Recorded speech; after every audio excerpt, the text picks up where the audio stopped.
नमस्कार बंधुरा गोपालेर रान्नाघरे आमी रूपा। आज आमी बानाबो मोचार धोका। देखो এই যে কত বড় একটা মোচা নিয়ে নিয়েছি, এটা আমাদের গাছের মোচা। এই মোচাটা দিয়ে আমি বানাবো ধোকা।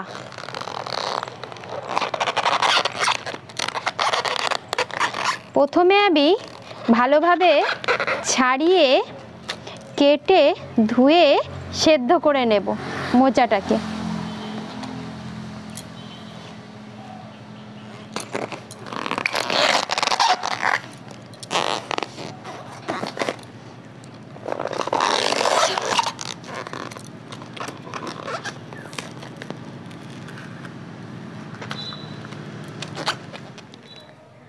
देखो मोचा आमी भालो करे बानिये निয়েছি, तारपरे भालो करे धुए सेদ্ধ करे निয়েছি। আর এখানে নিয়েছি ছোলার ডাল, আমি ভিজিয়ে রেখেছিলাম 4-5 ঘন্টা মতো। এবার আমি ছোলার ডাল, আদা কাঁচা লঙ্কা বেটে নেব।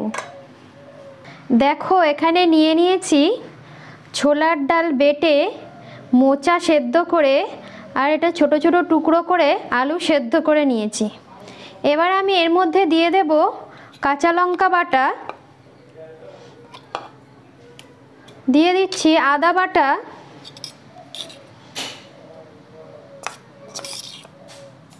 এবার দিয়ে দেব লবণ,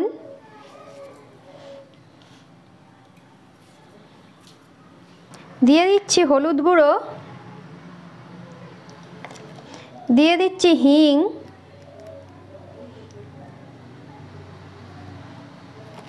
আর দিয়ে দেব 2 চামচ চিনি।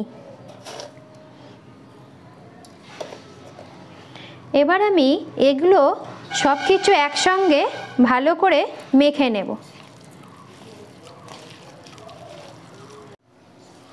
দেখো ভালোভাবে সব কিছু মেখে নিয়েছি। এবার আমি ধোকার আকারে ভেজে নেব। এখানে আমি কড়াই বসিয়ে দিয়েছি, কড়াইতে দিয়ে দিচ্ছি সাদা তেল। তেলটা গরম হয়ে গেছে, এবার আমি আস্তে আস্তে ধোকাগুলো ছেড়ে দেব।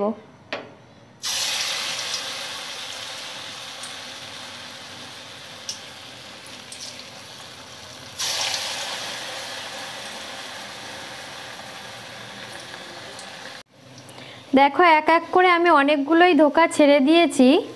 এক পিঠ ভাজা হয়ে গেছে, আর এক পিঠ আমি আস্তে করে উল্টে দিচ্ছি। ধোকাগুলো সুন্দর করে ভাজা হয়ে গেছে, এবার আমি তেল ঝরিয়ে তুলে নিচ্ছি।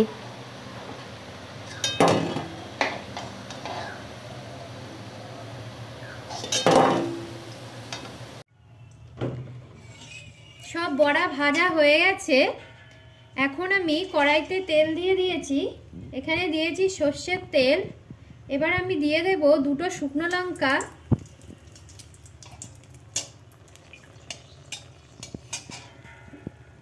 দিয়ে দিচ্ছি 2টো তেজপাতা,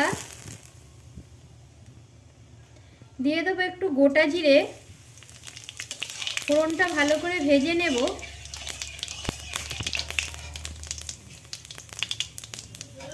ফোড়ন সুন্দর করে ভাজা হয়ে গেছে, এবার আমি এর মধ্যে দিয়ে দিচ্ছি আলু।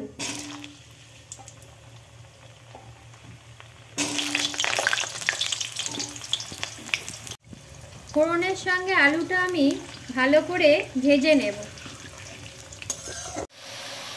আলুগুলো ভালোভাবে ভাজা হয়ে গেছে, এবার আমি এর মধ্যে দিয়ে দেব লবণ,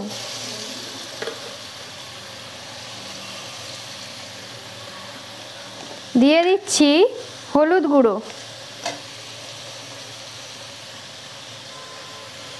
হলুদ আর লবণ দিয়ে আরও কিছুক্ষণ আলুগুলো আমি ভেজে নেব।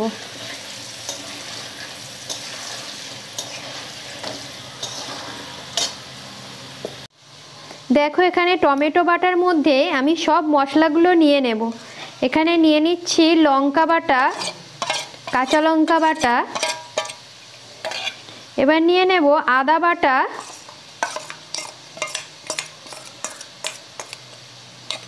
এবার নিয়ে নিচ্ছি ধনে জিরের গুঁড়ো 2 চামচ, নিয়ে নিচ্ছি অল্প একটু কাশ্মীরি লাল লঙ্কা গুঁড়ো, এটা 1 চামচ। এবার আমি সব মশলাগুলোকে একসাথে ভালো করে মিশিয়ে নেব। হলুদ লবণ দিয়ে কিছুক্ষণ ভাজার পর এর মধ্যে আমি দিয়ে দেব 2 চামচ চিনি।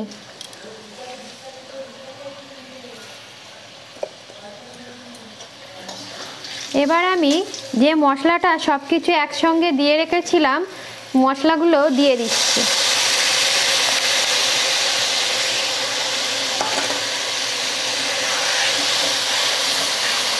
মশলার সঙ্গে আস্তে আস্তে আলুগুলো আমি ভালো রকমভাবে কষিয়ে নেব।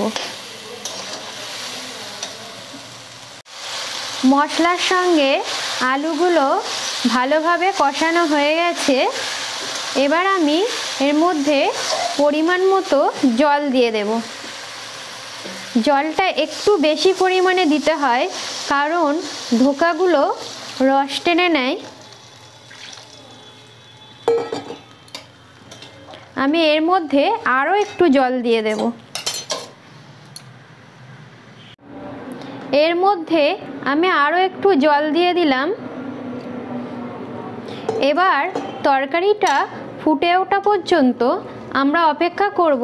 তারপর এর মধ্যে ধোকাগুলো আস্তে আস্তে ছেড়ে দেব। দেখো রসটা সুন্দরভাবে ফুটে গেছে। এবার আমি এর মধ্যে ধোকাগুলো ছেড়ে দিচ্ছি।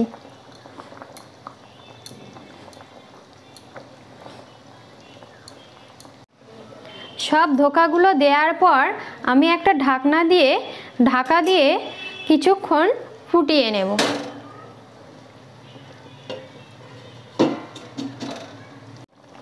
ঢাকনাটা খুলে নিয়ে এবার আমি দিয়ে দিচ্ছি অল্প একটু গরম মশলা গুঁড়ো আর দিয়ে দেব ঘি।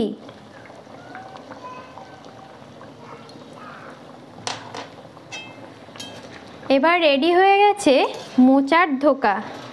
গরম গরম অন্নের সঙ্গে পরিবেশন করার পালা। মোচার ধোকা বানানো এই ভিডিওটি যদি তোমাদের ভালো লেগে থাকে তাহলে লাইক, কমেন্ট, শেয়ার করবে আর আমার চ্যানেলটি সাবস্ক্রাইব করবে। তাহলে এই রকম নতুন নতুন ভিডিওগুলি সবার আগে তোমাদের কাছে পৌঁছে যাবে। হরে কৃষ্ণা।